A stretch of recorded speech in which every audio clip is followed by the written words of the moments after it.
Hey, and welcome to the Solid Verbal. Now would be a perfect time to consider subscribing. Yeah, that little subscribe button for year-round premium college football content. That's it. Here's the video. Enjoy. Subscribe. Welcome back to the Solid Verbal. Boys and girls, my name is Ty Hildenbrandt. That fine gentleman over there, the one, the only, still the incomparable Dan. Dan the man, Rubenstein. Sir, how are you?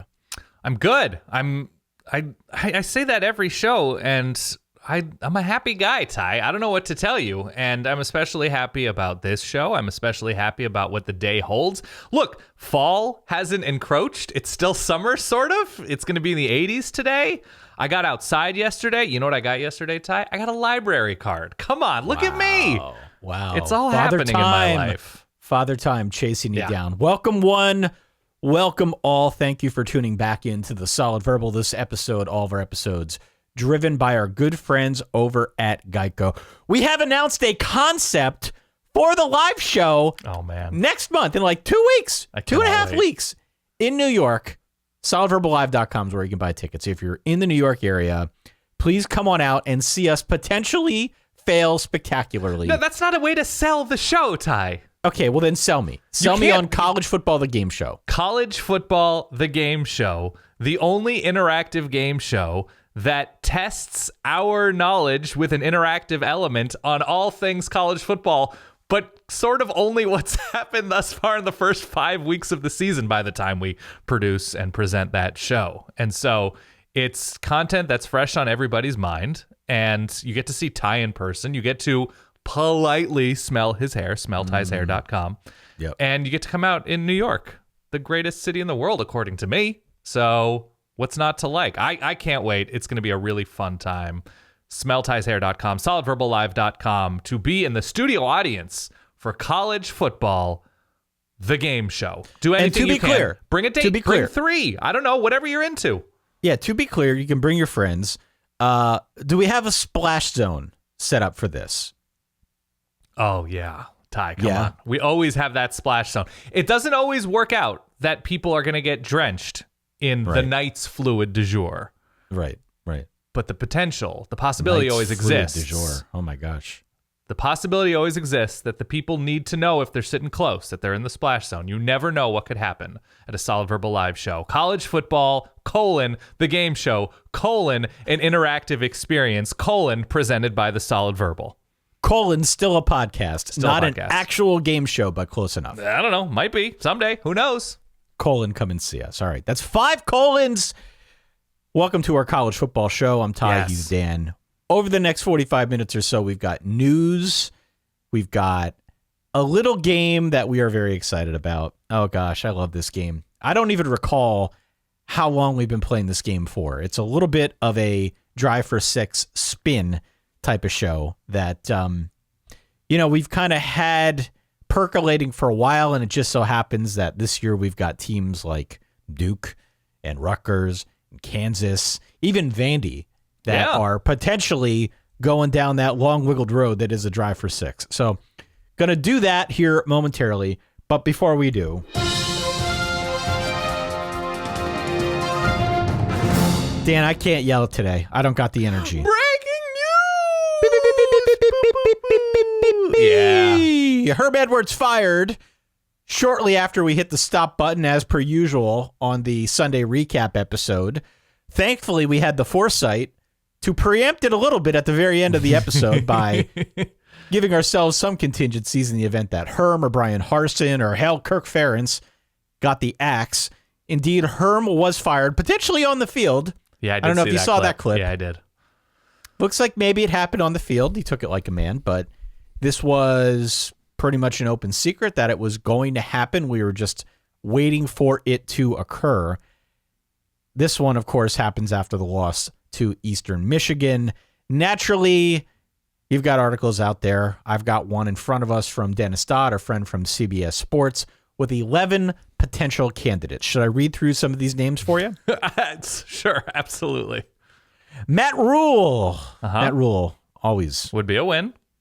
Always named in conjunction with the college game. Byron Leftwich, the current offensive coordinator for the Tampa Bay Bucks. Dan Mullen, currently with ESPN.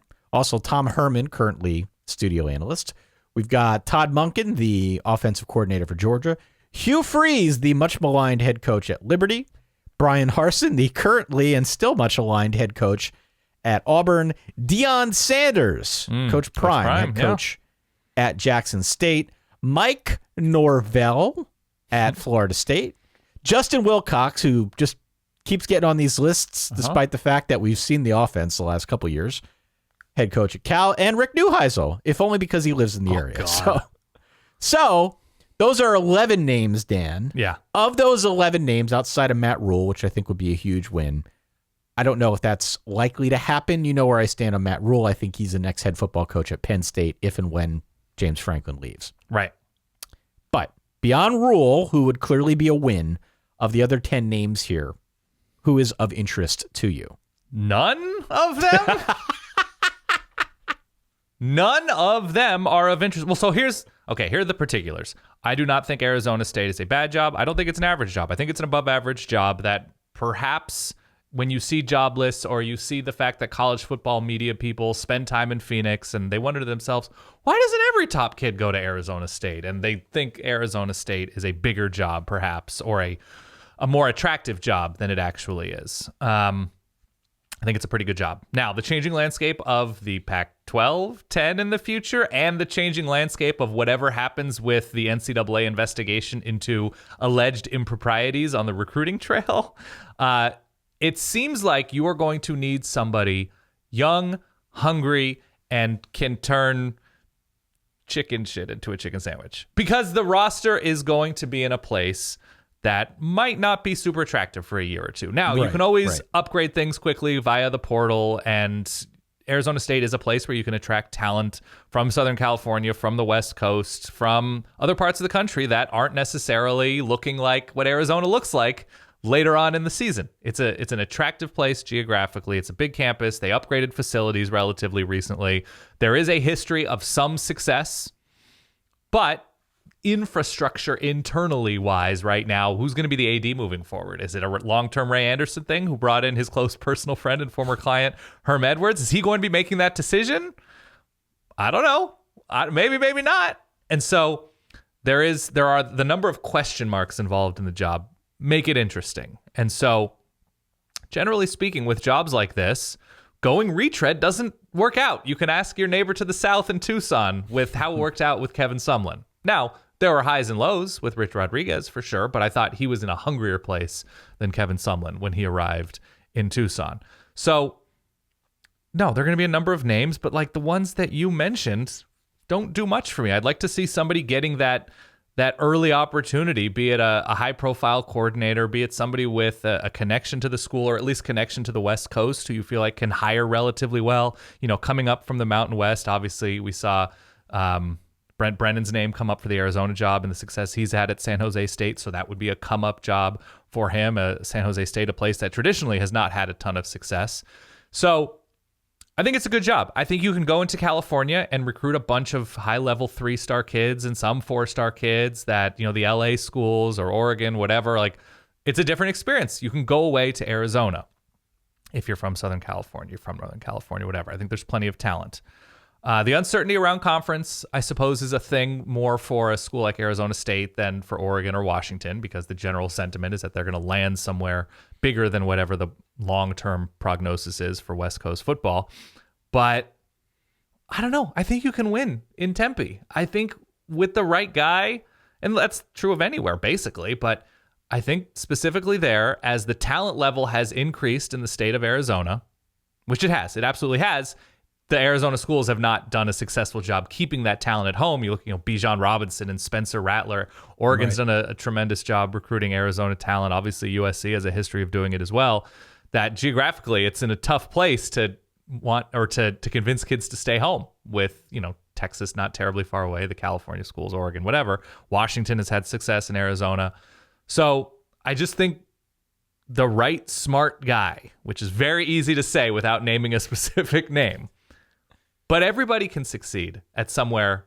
Well, no, everybody can succeed at a place that's set up in the way that Arizona State is set up, with the right surrounding investment. So, in terms of Matt Rule could succeed at Nebraska, could succeed at Arizona State, sure, But this is not the point of his career in which he's coming up from Temple, right? This is not his like proving ground point of his career, which is different.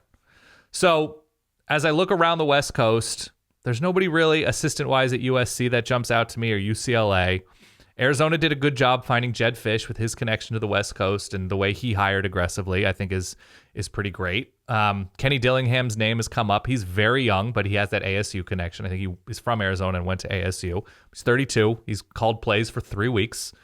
But again, thinking like that, I think is a more successful way about going about your business. And so I think it's a solid B+ job. Yeah, I mean, the point that keeps coming up, and again, I think there is a lot to be learned about this exact circumstance here, what somebody is walking into. But the common thread, if there is one among all of the reports that I've seen, is ASU was willing to spend whatever resources to make football more of a priority, to get it kind of out of the proverbial gutter. Everybody says that. Literally everybody says that after they fire a coach. So you don't take much from that. But no, but they spent on those facilities. They did spend on the facilities. They raised the money. They spent. Like, they're trying to keep up and be aggressive. Like the actions are backing up the words. And I think that's my point. So regardless of what the circumstance is with the administration, there has been at least a fairly recent track record out in Tempe for investing in the football program. And so we'll see here. I mean, I'm not enamored with any of these names. I think Matt Rule will be a huge win, but I'm not convinced he wants to leave the NFL unless they kick him out of the NFL. Byron Leftwich, of course, is an interesting name. Byron Leftwich should be an NFL head coach now, and it's going to happen before long. So I don't think college is in the cards for him. I'm interested in Tom Herman. I know you said about retreads. I'm doing my like Jonah Hill, like, I don't know. Okay, continue. I'll give you a second. He's from Southern California. I understand. Has the Texas connections. Continue. It just feels like his star faded so quickly after a meteoric rise, given what he did at Ohio State and then got the Texas job, and that kind of went poorly. ASU would be a much different circumstance than what he had at Texas, but Herman's a guy that's interesting. Another thing that's interesting to me, and then we're going to move on to, one or two other mini news tidbits here. If they're going to put Hugh Freeze on the list, given the controversy around Hugh Freeze, why not put Urban Meyer on the list too? Right? Like, you would think a program that is under investigation for whatever would want to steer clear of any other potential controversy by hiring a coach that perhaps has a toxic name. Hugh Freeze is on the list. Why not Herbs? Why not Herb? Just throw him on the list, right? Why not? Right. So, okay, I'm looking at Bruce Feldman's list. Obviously, this is like his beat, the coaching circles and the coaching hiring world. Whose list did you go off of? I went off of Dennis Dodd. Okay, I'm going to take mine over yours. Sorry. He has does Bruce have? Jonathan Smith, who is a legacy and a proud alum, a star quarterback from Oregon State. So you can understand his emotional ties to Oregon State might be more difficult to pull out an existing successful Oregon State coach. Kalani Sitake, interesting, but they're going to be a major conference team in short order. So Arizona State is a bigger job to me than BYU, but still, like, he has his connection to BYU as well. Charles Huff is an interesting name, one that you just became very familiar with as a Notre Dame fan. Now, still very early on in his tenure, but his ability to recruit, the roster in the Sun Belt, I would probably say another year because he's still relatively young, but I don't think age is as much a barrier as it used to be. So Charles Huff is interesting, though his experience and footprint is not on the West Coast. Sean Lewis, another younger guy who's done good things at Kent State, offensively especially, younger guy.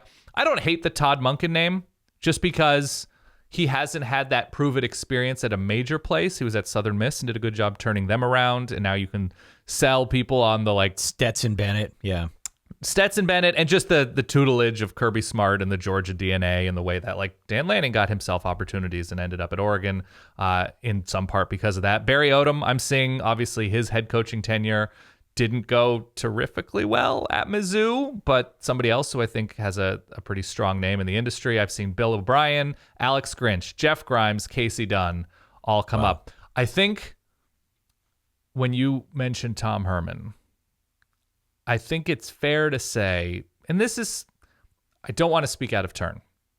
I think it's fair to say that you'd think he'd have more opportunities that would come out. Tom Herman's interviewing for this. Tom Herman is the guy that they're honing in on for this job. You'd think that there would be more interest given the success he had at Texas, when he did have success, the success obviously he had at Houston, and the success as a coordinator at Ohio State, success on the recruiting trail, that there's something behind the curtain. There's something behind the curtain. There's always going to be, the other side of this, the whispers about, oh, he's this, he's that. And sometimes, not specific to Tom Herman, that's the reason why an obvious candidate for a lesser job than Texas isn't as obvious as it seems. And so you're always going to hear whispers about guys, but I think that's something probably with regard to Herman, unfortunately. Unfortunately, and double unfortunately, is the fact that this is not going to be the last in-season firing. Right. I think there are more on the way. We've heard rumors of Jeff Collins at Georgia Tech. Brian Harsin, you'd have to believe, is another guy on thin ice. I believe that they're going to get this cycle started early. Just the way USC did last season, I could expect there's going to be more of this. So we're going to have to continue taping our contingency plans at the end of our Sunday recap show, depending on what happens. Yeah. I think somebody with especially strong connections to California or Texas would be helpful as a starting point for the next Arizona State head coaching job, or have the opportunity or have the ability and personality to attract guys with that background. I have one other bullet point here before we get to our game du jour. This is breaking, quote unquote, breaking per Brett McMurphy of Action Network. Just a little bit before we hit the record button here. The Bedlam series between Oklahoma State officially off, starting in 2025 when Oklahoma makes it official and jumps over to the SEC. I don't know if this comes as any great surprise. We've seen this often when teams move conference. The first casualties are generally the rivalries that we love among college football. It is one of the big bummers, perhaps the biggest bummer, when we've got this conference realignment going on, beside the fact that this is all underpinned by money. And I don't know if any of us college football fans like to think in those terms, but losing a rivalry is something that is very tangible. And especially a game as great as Bedlam. This freaking sucks. This sucks. I can't even, I love this game every year. And I know they've moved it around a little bit and, to try and accommodate the Big 12 championship and not have it on back-to-back weeks and what have you. But the fact that we're losing games like this, I think, is going to be the biggest black eye for any wide-scale, mass-scale conference realignment beyond what we've already seen. Agree. And Oklahoma fans would say, look, all we did was beat them 98% of the time. Like, what's the novelty in it at this point? Like, we kind of know what's going to happen almost all of the time. Although, correct me if I'm wrong, Oklahoma State is on a current winning streak in this rivalry game. Factually correct, yes. And the Oklahoma coach may have left in the wake of it, in no small part because of the way that they lost that game and the way that the disappointing season ended last year. A lot of parentheticals there, Dave. A lot of parentheticals. Who's to say? Who's to say? Asterisks and parentheticals. And Oklahoma State fans, you have the hope every year of turning around the trend of losing to Oklahoma all the time. And then from a national standpoint, people who just enjoy big college football games, we lose one of the best, and whatever you want to define a rivalry as, it's a rivalry. Oklahoma fans consider Texas their biggest rival, and that's fine. But there's a certain amount of energy and emotion tied to Bedlam that you're just not going to get, at least not for a long time, between Oklahoma and Arkansas, Oklahoma and Tennessee, Oklahoma and Auburn, Oklahoma and Florida. However this works out, and I know Oklahoma has a history with some of these teams that they're going to play in the SEC, but this is in-state. This is a certain amount of energy that, like, we're trying to now compress everything into a pretty good spot. Everybody's 8-4, and maybe we'll have some new bad blood arise. I don't know. I just, when you start taking these emotional and energetic elements out of the sport, it sort of depersonalizes it. Everything is a TV show. Nothing has history. Nothing has specific energy to it, or it takes a while. And this is how we let it all happen. I mean, when we're questioning in 10, 15, 20 years, like, sport just kind of seems more antiseptic without some of these rivalry games. And look, we get some of them back, right? We have the backyard brawl back, and it's more of a novelty than a thing that you can set your calendar to. It's better than nothing, but I don't know. It's a bummer. Still sad. Still sad. Yeah, it's a bummer. I mean, I did a North Korean video to this game, Ty. I remember. How am I going to promote was that? Real. People thought that was real. I know people did think that was real. It's great. It's a bummer. It's just a big bummer. Again, per the report from Brett McMurphy, neither athletic department with any imminent plans to start up the rivalry beyond 2025. They're not ruling it out at some point in the future. I'm sure they will play at some point in the future. Right. Maybe in a playoff game. That would be wild. But at least for the time being, starting in 2025, the move over to the SEC claims another rivalry victim. I guess we could always hope, in the way that Texas and Texas A&M seem like they're going to meet more often than they have lately, now that they're going to be in the same conference. Right. There's always hope that when the SEC expands to 37 teams, that one of those expansions will include Oklahoma State, and they'll be forced to be in the same room together again. But I don't know. This is what has always attracted me to the sport, is the Taylor Swift bad blood of it all. That and especially like the in-state stuff, especially getting Florida State, Clemson, South Carolina, even if, Oregon State, even if it's weighted in such a clear direction that you get that upset. And that's what actually means more, not the SEC. The upset in the rivalry game is what means more. And so, I don't know. It's all deflating. It's not new. This was sort of bound to happen. I wish I had. Do I have my... Yeah, I still have bound. It was bound to happen when Oklahoma left the Big 12. But, when you see stories like this confirming it all, you're just like, well, too bad. All right, that does it for top-level news items. Stay tuned. We, of course, have our preview episode for Week 4. Yes. We'll go through much more news and specific game previews then. But for the time being... Yes. Let's talk about the drive for 6, Dan. I'm a driver. Such a good freaking movie, Baby Driver. It is very good. Is it as good as Bound? We'll find out when you eventually watch Bound for the first time. Bound. I still have that. And give a very detailed and specific review, which you've promised offline. So I have promised off. I don't understand what the big deal is. It's just, there's a lot. Is it a spicier movie than normal for me? Like, what do people think I am here? I have lived a bit of a sheltered life, I'm not going to lie, but I'm not averse to watching movies with a little bit higher spice factor. Why not? You're going to watch Bound and report back. I'll rewatch Bound too. We'll dedicate a specific segment to the movie Bound, the 1996 erotic thriller Bound. Yeah, let's do it, baby. Okay. I'm in. All right. I'm in. This segment brought to you by our good friends over at verballers.com. That's us. Yeah, that is us. Verballers.com. Early access to all of our episodes. Get access to the Discord server. Discord server is freaking cool. It's great. When we started this thing, we had no concept for what Discord was. It has quickly become our favorite hang throughout the course of the week, but certainly during game days on Saturday. You can just chat with other like-minded college football fans. It's civil. It's fun. We've got a score bot that keeps you up to date with all the games. Scorebot gets a little bit over the top from time to time, but sure. Nonetheless, it's a great place. A true second screen experience, if you will. Yeah. Going out to verballers.com and sign up. You can also vote in the Verballer Top 10 poll, which is quickly gaining steam. We've got people signing up every week because they want to be part of it. You can vote starting at midnight every Saturday night / Sunday morning. We close it up bright and early on Sunday morning around 9 a.m. Eastern before we hit record. And then we post it to social media. To my knowledge, it might be the first poll that is out there. It is certainly the most important poll. Yes. I think we'd agree. It's the most important top 10 poll on the interwebs come Sunday morning. Agree. Verballers.com. Verballers.com. Get in on that early access and that sweet, sweet poll action. I regret that phrasing. We're popping the hood today on a group of surprise teams thus far through 3 weeks of the college football season. 4 if you count week 0, because some teams in here did play week 0 games. We have made a lot of hay on this show, and I want to say this goes back to our conversations with our friend Will Leach talking about Illinois Illini football. Yeah.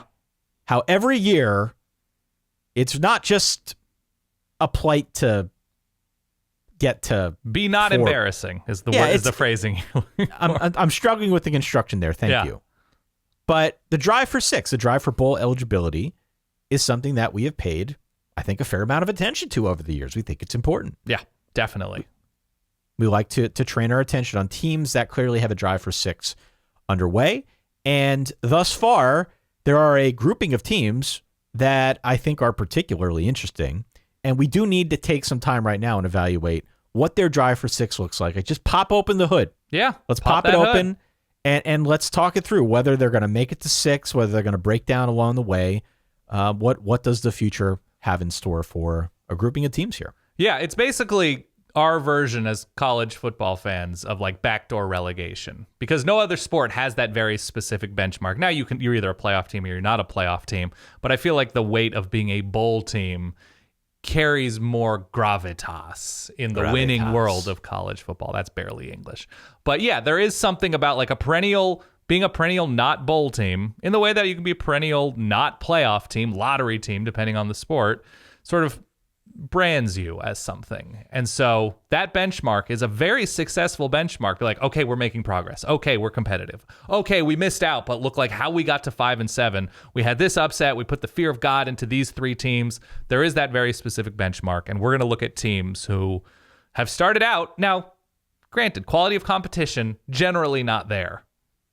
But winning games is better than losing games. Not all of these teams. If I'm looking at, I don't know if we want to start with Duke, but lost to Charlotte last year, if I recall, right? Correct. That is correct. Yeah, beat Northwestern last year too. I understand that, but winning. Well, let's start with Duke. Duke's got a new coach, Mike Elko, formerly defensive coordinator at Texas A&M, formerly defensive coordinator at Notre Dame. Guy knows how to coach defense. He's done a really good job. Duke's numbers, I was actually quite surprised going through and looking in advance of this week's game how well their defense has played. Granted, the competition's been Temple, Northwestern, and North Carolina A&T. Not going to pretend that that's the stiffest of competition, but they've won all 3 games, and on a per-play, opponent-adjusted, situation-adjusted basis, Duke's playing pretty solid defense. They're at 3-0 with wins again over Temple, Northwestern, North Carolina A&T. Per our friend Bill Connolly, Duke has a 50% chance of winning 6 or more games, which, look, if you're a Duke football fan, if you're just interested in teams along their drive for 6, 50% coin flip. Here is what it looks like the rest of the way as I look at Duke. They're on the road this week at Kansas. Don't worry, we will be covering that game. We have to. We have no choice. Game day should be there. Cowards. Continue. Virginia, Georgia Tech, North Carolina, Miami, Boston College, Virginia Tech, Pitt, and Wake Forest. There are a number of games on here. If I am looking at this objectively through 3 weeks of the college football season, I say they could beat Kansas. I say Virginia could be a hot mess. They could win that game. They could certainly beat Georgia Tech given the state of affairs in Atlanta. Mm-hmm. Virginia Tech, Boston College, even Wake Forest. Who knows with Wake Forest? There's definitely potential on the schedule for them to find 3 wins along the rest of the way. How do you feel if you're looking under the hood here with Duke football? I think it's a lot of smoke and mirrors early because of the competition. I think Temple might be a disaster. It's Temple, Northwestern, who also might be kind of a disaster after losing to Southern Illinois, and some sort of very small North Carolina A&M A&T. I'm impressed by, we talked about the manner. I'm impressed with the manner in which they're winning. They're doing a lot of little things correctly. By the way, it does help to be a former Brian Kelly defensive coordinator to get a Power 5 job, right? So Mike Elko, I think with his connection to the area, I think he hired well. I think Riley Leonard looks to be promising. Again, competition. He looks pretty good so far. He looks confident, and they're going downfield. It's not a lot of short stuff. No. The underlying information about Duke football right now, and I watched a good chunk of that Northwestern game, is they're playing with a good amount of effort, which goes a long way when the talent level isn't there and the roster isn't there. It does seem to me that if we're going to use that key term of drive, they're driving fast enough to draft off of what, Ty? Driving fast enough to draft off of drive right behind and be prepared when something falls off of the opportunity truck. The opportunity truck. Thank you. It took me a while. No, it's okay. This morning. Yeah. Because, again, you go through their schedule, Virginia Tech, opportunity truck in and of itself. Boston College, opportunity truck in and of itself. So the drive to 6 includes right there 2 programs that are telling the world, hey, guys, we're beatable. Hey, guys, you can have us. So whatever you think of Kansas, which I don't think Kansas, I think Kansas's opportunity truck is souped up a little bit more than it's used to in a way that Boston College and Virginia Tech's axles are not necessarily ready to roll quickly. So I don't know how axles work. I'm going to say Duke's drive to 6 is looking, and I'm inventing this scale on the fly. I'm going to say robust, brisk. I think they have a really good shot of getting to 6 games. Interestingly enough, again, per SP Plus, the worst remaining team on this schedule is Georgia Tech, which doesn't say much for Georgia Tech because we listed some other bad teams, but Tech is in a bad place. There's a reason we called out Jeff Collins, at the beginning of the show. So we will find out a lot more this week. Believe it or not, that Duke-Kansas game, the battle of the basketball schools, quote unquote, I do believe is going to have a fair amount of interest among the weirdos that listen to this show, you and I included. Yeah, for sure. You and I included. That's why it's part of our weekly pick'em game. That is part of why it is going to be featured as we go through and talk about all things week 4. We will learn a lot more about both of these teams. We're going to talk about Kansas here shortly as well. I'm not sure if you have a lean in that game. Perhaps we can save it for tomorrow, but I have been impressed by Riley Leonard so far. He's completing about 73% of his passes. He does look confident. And I think above all else, it gets down to like the friskiness quotient. It's not a real thing, right? We make up these terms, these scales every week when we do the show, but you do like the teams that have a little bit of fight, the drive. And I think Duke in the early going has at least shown that, much to our surprise. I just like the general. We were both pretty high on the hire of Mike Elko. When you bring in a coordinator who has been at big places, who has built up a resume and a Rolodex of assistants, and when he gets that opportunity at a place where he is, obviously aware, going back to his time in the state of North Carolina, that he's going to come in with a vision.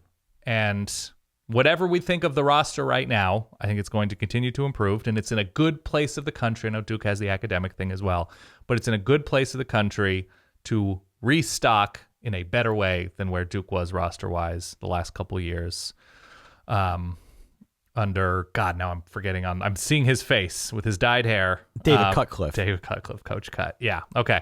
So, yeah, I say drive to 6, successful. How about that? I like it. All right. Let's talk about Oregon State. We've got Oregon State on this list. Bowl team last year. Yeah. And I was going to say, despite the fact that I think we both think that Oregon State's pretty good. Yeah. Pretty good offense. I should qualify that. Per SP Plus, 97% chance of winning at least 6 games, which sounds high, but if you look at the remaining schedule, it computes. USC, Utah, back-to-back weeks. Tough. That's pretty tough. Probably 2 losses, though they could knock off either one of those teams. Who knows with their offense. Then we got games against Stanford, Washington State, which, we'll find out more about Wazoo this week as well, against Oregon. Colorado. Colorado's a hot mess. Washington, better than expected. Cal still knows how to play defense. ASU, who knows what state they'll be in by second to last week of the season. Close out the year, Platypus Cup against Oregon. So despite the fact that the projections seem to like Oregon State, there are enough teams on here that could really cause them some heartache. It does help, though, that they've started 3-0. Thus far, they've beaten Boise, they've beaten Fresno, they've beaten Montana State. I think we are both pretty keen on this offense. Yeah, well, we pantsed Boise State, to be clear, especially in that first half with the number of turnovers and the havoc that they wreaked on the Broncos. Yeah. We feel pretty good about this offense. It was a question of defense going into this thing for Oregon State. At least in the early going, for whatever that's worth, the early going, the defense is better. It's better by about 30 spots in the SP Plus as compared to 2021. Yeah. Will that continue? I don't know. I have no idea. They haven't played bad offenses in the form of Boise State and Fresno thus far. So I'm curious to see as they get into, certainly this week against USC, certainly next week against Utah, they're going to have plenty of opportunities throughout the course of the season to showcase what that defense has done in the offseason, how it has improved, if it has improved. Because there's also a game against Washington. There's also a game against Oregon. Like, there are at least 4 or 5 teams on this thing that are really going to test Oregon State. Oregon State, for their part, might be content to get into shootouts. And my hunch is that with Jonathan Smith and his gambling tendencies, they'll probably win a couple of them. But how good do we think this team is? Is this? Let me phrase it to you this way. Maybe as a tease for our show tomorrow. All right. I think we both feel pretty confident that Oregon State's getting the 6 wins, yes? Totally. Yes. Okay. That being said, level of confidence that Oregon State is good enough to catch USC and knock them off. Games in Corvallis. Yeah, they're good enough to win that game. We're sort of waiting for USC to play a different type of game and see how they respond, especially with that defense, that, the forcing of the red zone turnovers. And, Fresno was driving with Jake Haener down, I think, 21-10 when he got hurt in the third quarter. Now, they comfortably won that game. So it's like you're picking nits. You're looking at very small things and moments, but it's a 4-quarter game. Oregon State's good enough to win that game. There is something, and this is going to sound insulting to both of these entities. There's something about like the Princeton offense and Oregon State's offense. The Princeton basketball offense. Who did they take down? Like UCLA, like prime 90s UCLA in the NCAA tournament. That when you watch Oregon State's offense, and you're a team who can't generate open receivers and open plays, you're like, well, the Beavs are doing it. If Oregon State can do it, why can't we, major program, do it? Why can't we, Texas A&M, do it with 5-star athletes that Oregon State doesn't have? And so that's why they'll be in a position to go to bowls basically every year for as long as Jonathan Smith is there, be it long-term, be it short, medium-term, whatever. The defense is probably, again, bad this year. That's the problem. Like, why wouldn't you just run straight at Oregon State? They don't have much of a pass rush. They're not stopping the run early on against Fresno and Boise and Montana State, I want to say, is who they played in Portland.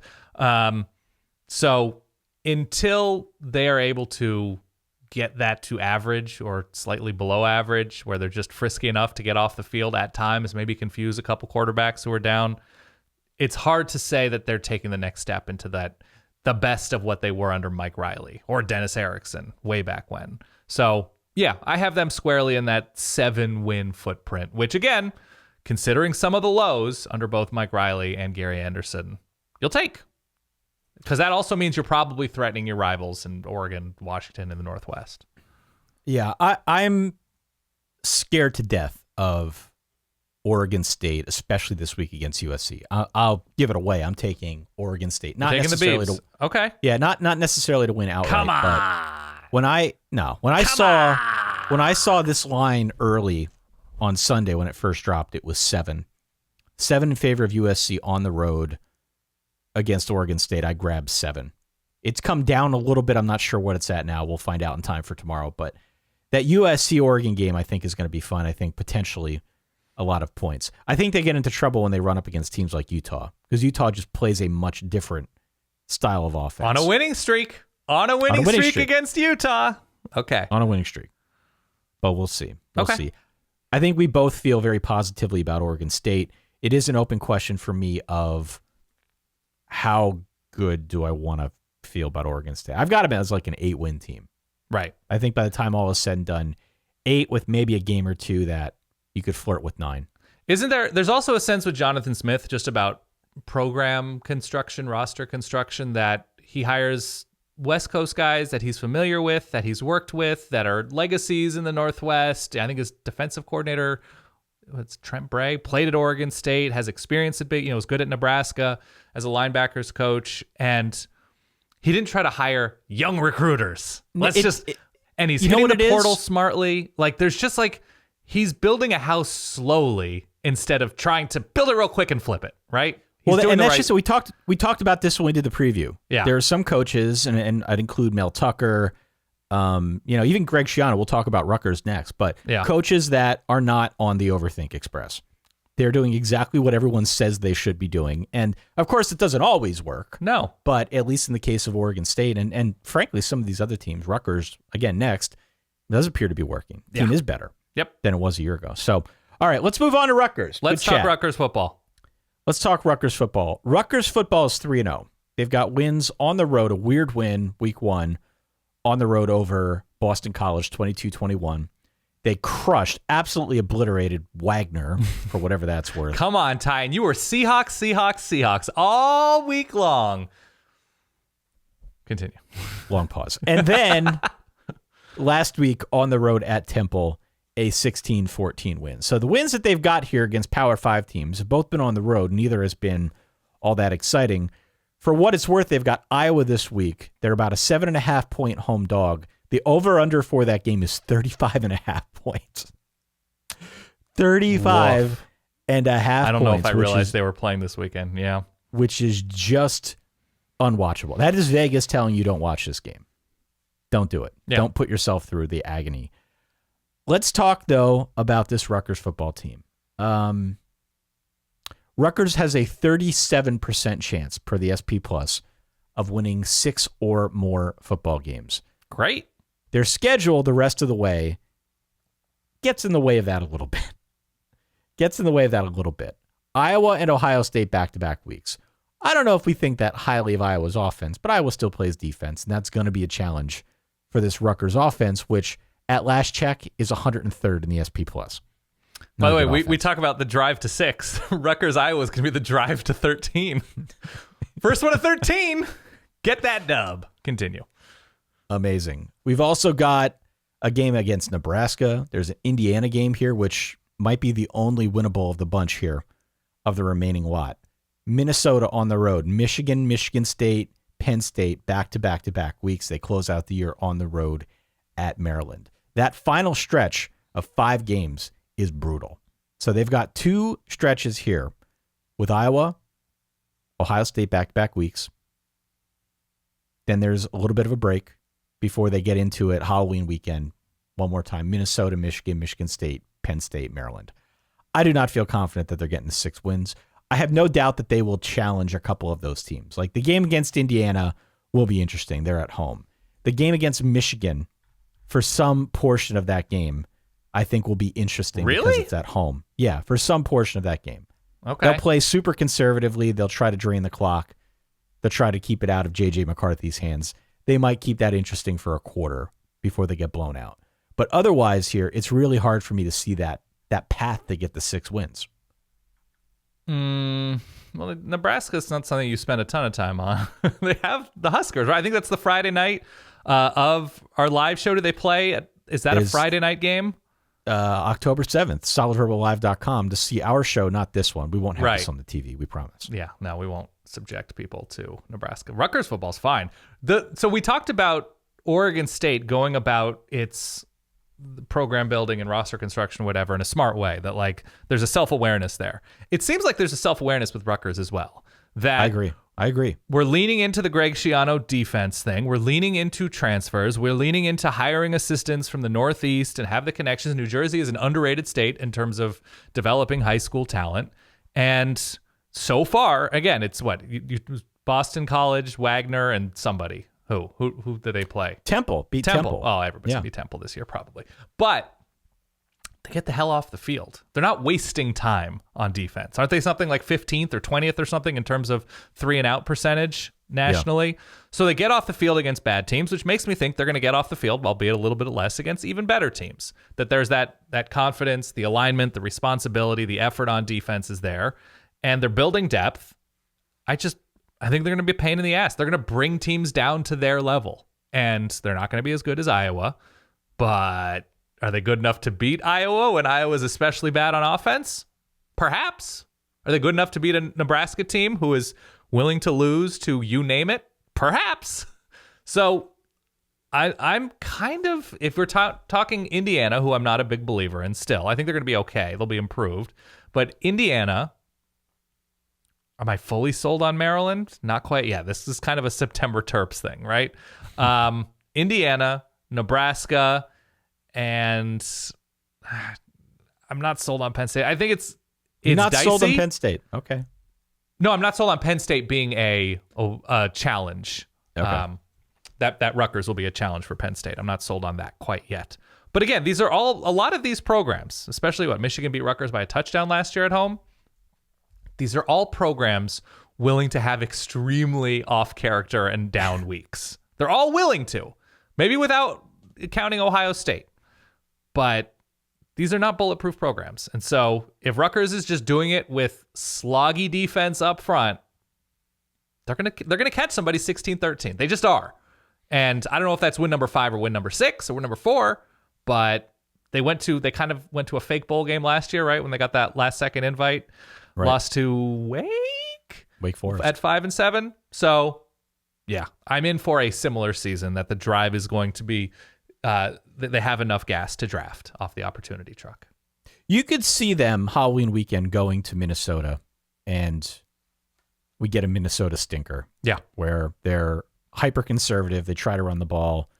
Rutgers knows it's coming. Probably not good enough to fully contain Mo Ibrahim, but they're not really going to air it out. That's just not the style of play. Right. See that one being closer than might meet the eye. I've got them for 5. Yeah. I think they can get to 5, but 6 to me is really pushing it. All right. Aaron, by the way, watching along on verballers.com says New Jersey is underrated in general. I agree. I agree. I'm a big fan of the state of New Jersey. My people hail from the great state of New Jersey, the Garden State. Shout out Morris Couple County. more teams here. Yeah. Kansas. Okay. 3-0. 3-0 Kansas. 35% chance of going 6 or more wins. They've beaten Tennessee Tech. They've beaten West Virginia. They've beaten Houston. The Houston win in particular was especially impressive. Also impressive here is the fact that they scored 56, 55, and 48 points in their first 3 games, respectively. This is not an offense with Jalen Daniels that has had trouble against the competition through 3 weeks when it comes to moving the football and putting up points. You can do a hell of a lot worse than that. Of course. You can do a hell of a lot worse than that. If nothing more, Kansas football has ascended to the point where it is now entertaining. And that's an upgrade, given where this program's been at. That's a huge friggin' upgrade. So all due credit to not just Jalen Daniels, but Lance Leipold and what he's been able to do in very short order at Kansas. The game against Duke this week, I think, is going to be particularly interesting. Kansas favored by about 9 points in that game. We can talk more about that on the recap show, or the preview show, and the recap show for what it's worth. The rest of the way, here is what Kansas has in front of them. Iowa State, TCU, back-to-back road games at Oklahoma and Baylor before a bye week. Then as they get into the month of November, Oklahoma State at Texas Tech. Texas close out the year against Kansas State on the road. So they're getting into the thick of their Big 12 schedule starting up in the month of October. I feel like Kansas, is particularly dangerous. Okay. Per the SP Plus, a 35% chance of winning 6 or more games. I just feel like whenever you've got an offense like this, and granted, it may all revolve around one player. Fair. But still, you could do a lot worse than having one really good player in college football. We've seen that work for any number of other teams in the past. Jalen Daniels right now completing about a 67% clip of his passes, not turning the football over through the air, 7-to-1 touchdown to interception ratio, leads the team in rushing yardage, also has 3 touchdowns on the ground. So he is clearly the focal point of their offense. They will obviously go up against defenses that are good enough to contain him, but there are plenty of other teams here in the Big 12 that I don't know where their defense stands, and you could certainly see a scenario in which Jalen Daniels tortures them as well. So given the fact that they're already at 3 wins, I feel awesome that Kansas is getting to 6. I feel great about this drive for 6. Okay. I perhaps don't feel as good as you do, judging by your enthusiasm. I feel good about them today. The problem with Kansas right now, to me, is the thinness of this roster and what this defense looks like over the course of the year. That even if their offense is still humming, scoring 50-ish points against your West Virginias and your Houstons, that they're giving up 58 because 2 defensive linemen went down and the backups are just not as good, are just not. And the starters aren't great right now in that front 7. So it's just such a thin line right now that they're tiptoeing across because of depth. And so I think they're going to score points against a lot of teams. And like, I'm not super high on the Baylor pickleball offense at the moment. I'm not super high on the Kansas State offense at the moment. I'm not super high on Texas Tech just in general at the moment. There's a lot of things to hesitate about regarding a lot of these Big 12 schools. But a lot of them have built up rosters and have backups that are probably going to be closer to their starters. And look, there's a lot of change. New coach at Texas Tech, new coach at TCU, new quarterback at Baylor. There's a lot of new at a lot of different places. But I just think depth-wise and the toll of the season-wise, I think it's going to be a lot closer to 5 than 7 to me for Kansas football. But in terms of being a hard out, in the way that they put the fear of God into TCU and West Virginia last year, they're going to be doing that more often this year. So I think it's within the realm of possibility. I just think that roster, and even as impressively as they hit the portal, I think that roster is just in a more precarious spot to get it done week in, week out. Yeah, I mean, I'm probably going to take Duke in this game. Where's the game? The game is in Kansas. Oh, okay. But the point spread's 9. And I feel like there is probably a little bit of undue hype for both sides of this equation. It's a letdown spot. Letdown spot for sure. And like I said at the top, Duke has been playing really impressive defense so far. Not the best competition, but still, I think their body of work has been impressive for the teams that they have played and what that looks like on an adjusted basis. I also think it's important that people live in reality. Totally. It's really important. Like, a lot of people don't do that when it comes to Kansas football or really life in general. Yeah, count me in that group. Broaden this out. But we've had a lot of commentary when we put together our Verballer Top 10 poll, and I know most people are tongue-in-cheek about it, but we didn't even have Kansas on the list of the top 30 teams. And people are not so much calling for Kansas to be a top 10 team. I don't think most people outside of perhaps Lance Leipold and Jalen Daniels believe that. Right. But the amount of pushback we got to the fact that they're not even on that list is kind of surprising to me. This is not a top 30 team. This is a fun team. This is an easy team to root for.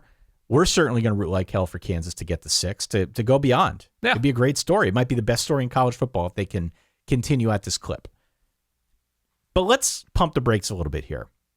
I like this team to get the 6 wins, but put them in my top 30? I don't think so. I think you need to ignore ironic online college football fans. They go I'm not talking about ironic online college football fans. I'm talking about our Verballers. No, I understand. They're people great are like, people. Hey, where's Kansas? Yeah.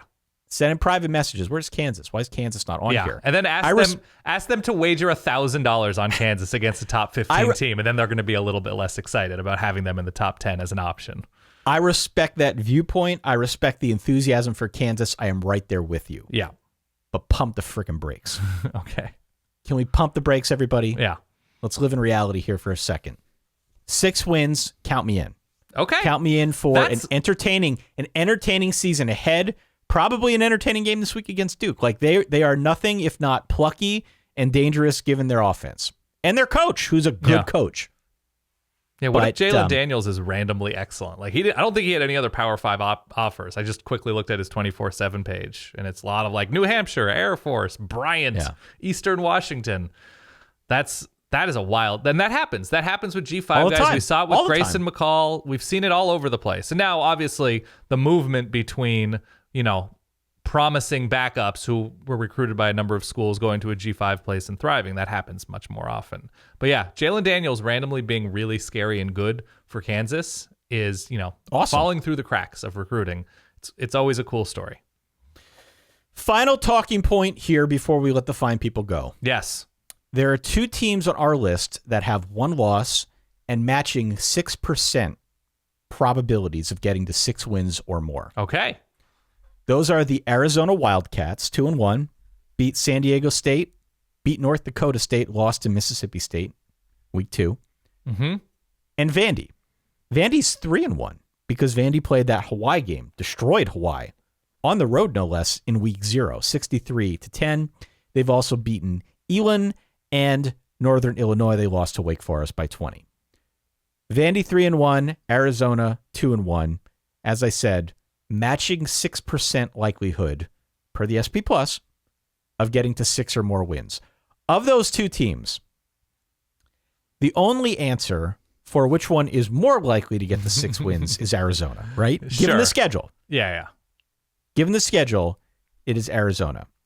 So I want you to walk down that treacherous path of getting Vandy to 6 wins and tell me what that looks like and how it could possibly occur.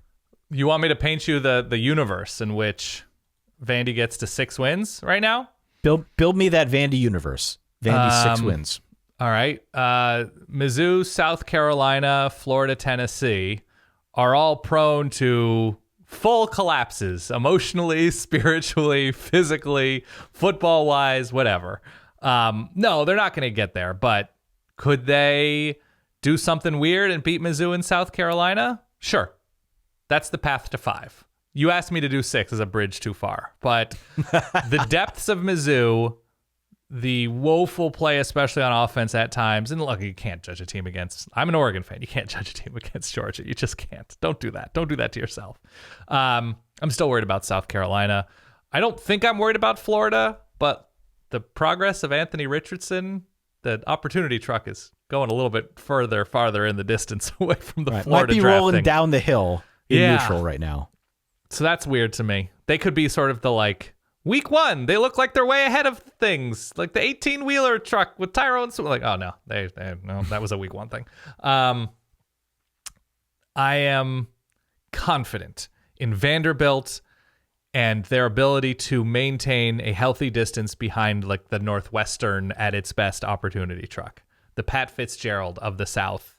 I think they're doing, again, it's correct construction. That they are going to be built like a 6-6 SEC team. And when teams completely implode, when programs implode, I don't know, pretty much everybody in the SEC East is prone to doing outside of Georgia and Kentucky at the moment, I think Vandy might find themselves in an interesting spot. So I don't think they're getting to 6 games this year. I don't think they're probably getting to 5 games this year. No. But are they going to lose more games, 30-24 instead of 30-3? I say yes. Yeah, this is a team that, if you look at SP numbers from years past, it's been all deep red. Yeah. Which is not good. That signifies bad. Right. And so far in the early going, there have been market improvements across the board. Offense, defense, special teams, just the overall rank. Again, it's early.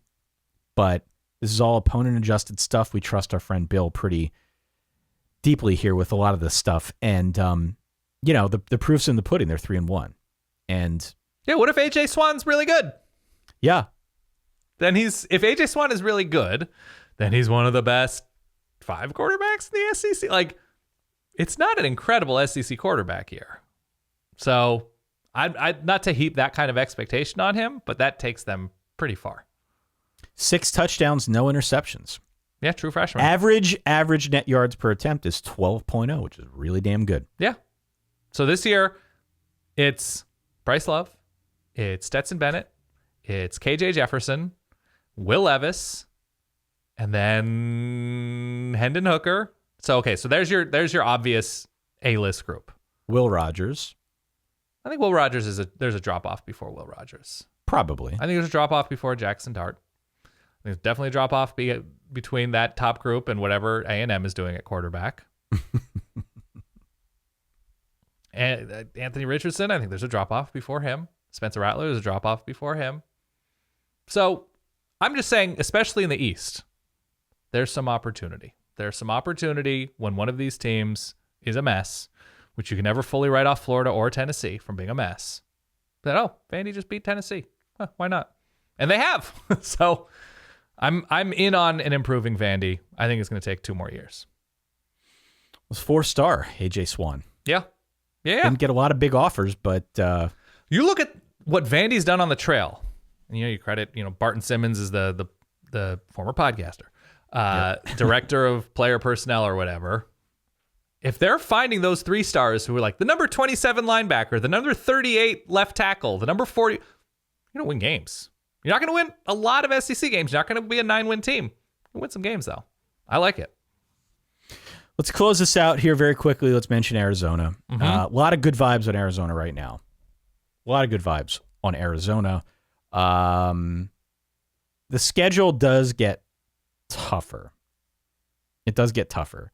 this week on the road at Cal almost feels essential if they want to get to 6 wins, as does next week at home against Colorado, because the rest of the way, you've got Oregon, you've got Washington, you've got USC and Utah. All 4 of those teams in a 5-week span, which is just brutal.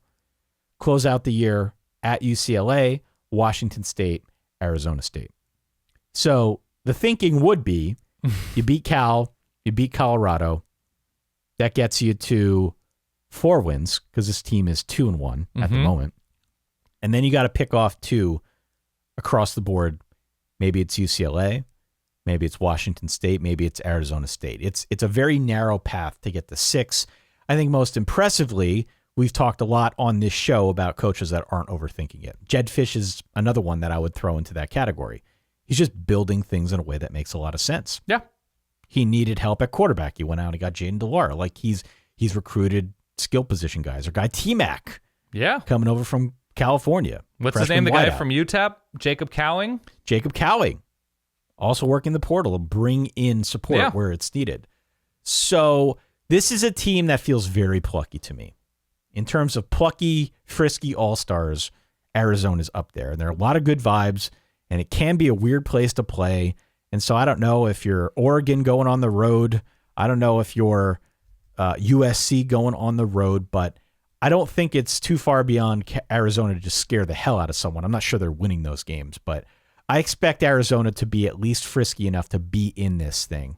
Most of the games on the schedule get to like 5 wins. 6 feels like a little bit of a stretch to me, though. Yeah, before the season started, I had them in my mind as a 3-ish win program, and now I have them as a 5-ish win program after watching. Which, by the way, 5-7, looking right at you.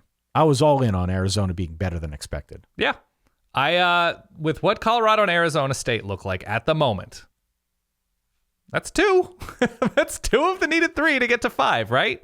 So you talk. UCLA is currently a Southern Alabama-ish program, are they not? That is what we are led to believe after what we saw in week 3. I'm not fully, and we're now just talking about Tucson games. I'm not fully sold on Washington State on offense. No. I don't know. I think Washington and Oregon are pretty good. I think USC and Utah are pretty good. But ASU, UCLA, Colorado, Cal, still not figuring out offense. There's a path if Arizona, injury luck and forcing turnovers, getting off the field, whatever, because I think the offense will be fine. But there's a path to that 5-ish win jump. Let's send a big shout out to some of our premium verballers who are watching, who are waiting, who are enjoying this live, hopefully enjoying this live. Brandon, Jason, Kale, you mentioned Aaron earlier, Andrew. Who else we got? Sean, Mr. Pizza Coley, always a mainstay. Another Shane here. We got all sorts of action. Dan, different Dan, Chris, Danny. You're like going through a 6th grade classroom taking roll. Danny, Andrew, Aaron. By the way, G5 wise, real quick, and then let's just get the heck out of here. UNLV, disastrous these past few years. Very bad. Absolute disasters. But here's what we have so far. They're 2-1. They beat North Texas comfortably. They beat Idaho State comfortably, and they kind of barely lost to Cal. Another indictment against Cal. But the Mountain West, the bottom of the Mountain West is pretty bad. So if UNLV found a quarterback, Doug Brumfield has done well, younger QB, their schedule right now, and what I guess you're looking at Bill's thing, Hawaii is a nightmare. Nevada's a nightmare. New Mexico's a nightmare. Utah State, after winning the conference last year, might be a secret nightmare in not a good way. I don't think they're beating Notre Dame, but San Diego State's offense might be trash. I'm just saying, if UNLV, baby. If the Brumfield bandwagon is taking on new passengers, like UNLV could just scoop up like, oh, we're the worst 5-7 team in America, the worst 6-6 team in America. Like, I think the drive is actually pretty real for the Rebels right now. How about that? The drive is real. Marcus Arroyo, who I did not have a terrific relationship with as an Oregon fan, but I think he's hired pretty well. I don't know.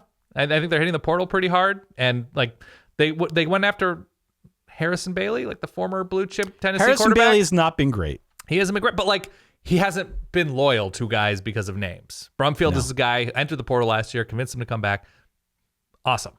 So look good. I'm just saying the bottom Mountain West is kind of trash right now. And so it's good to be near the bottom, but not the bottom. 73% likelihood of getting to 6 wins. That's not bad. 6 wins or more. UNLV. Yeah. Not bad. They were an 0 team a couple of years ago. They were really bad. Yeah. They were really bad. 2 years ago, they were 123rd nationally. Yeah. And last year, only like 10 spots better. So, again, slow and steady progress here is definitely the name of the game. They've actually been quite good on special teams, which when you're trying to Hitting yards. When you're trying to cut corners as best you can, being good on special teams can help. So, I'm in. all right. Don't forget to go on out to solidgiveaway.com. Oh. If you've made it this far, we are giving away a CJ Stroud signed mini helmet. We're going to do so in about 3 weeks. You can enter to win. You can also enter to win quasi daily. Go to solidgiveaway.com to find out more about what quasi daily looks like. Yeah. In your neck of the woods. But we're giving away CJ Stroud. I've got Michael Mayer behind me right now. For those watching on the video, I'm going to give that out. Send that guy out here in short order. We're giving away all sorts of cool stuff here as we wind through this college football season here in 2022, Daniel. I have nothing to add. You nailed it. For that guy over there, my good friend Dan Rubenstein, for all of our most ardent and passionate Verballers who are watching live at home via Verballers.com, and for myself, Ty Hildenbrandt, thank you so much for downloading, for listening, for playing along with our madness wherever you may be. We will be back tomorrow. We're going to preview week 4. In the meantime, as always, stay solid. Peace.